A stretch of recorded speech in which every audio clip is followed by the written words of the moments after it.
tools needed for the job will be a Dremel 200, a flat blade screwdriver, and an 1.5 inch cutoff wheel.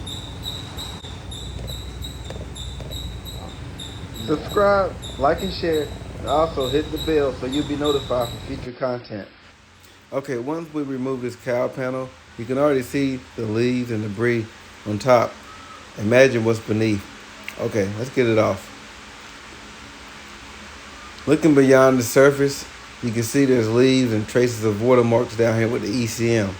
Now, the bolts holding the ECM connector clasp are security bolts. So they snapped off upon installation originally.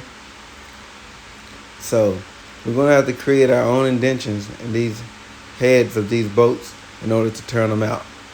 We're going to use the Dremel 200, and that's going to go ahead and create the cut that we need so we can use the flathead screwdriver to remove these bolts. It's an 1.5 inch blade on the tip of the Dremel.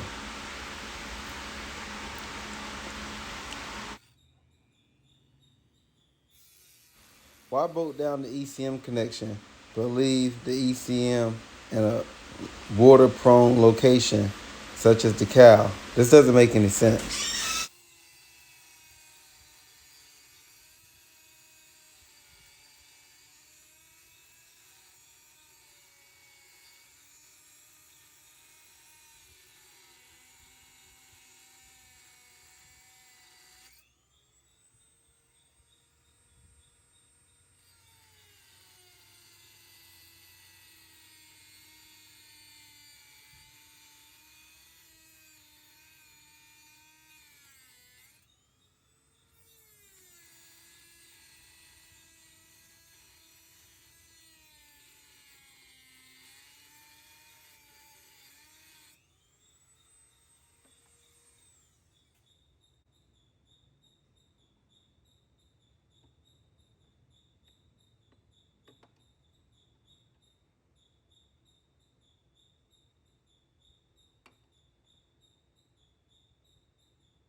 Okay, this is the engine compartment. And the section that I'm showing here is the cowl. The engine computer sets in here on this tray, and it clips in.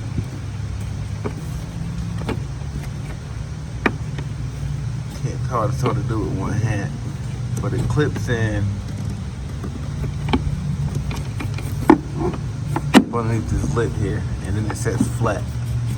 I can't do it with one hand, but I want to show you that the water that's being collected up underneath the engine cowl, and you can see the water marks there.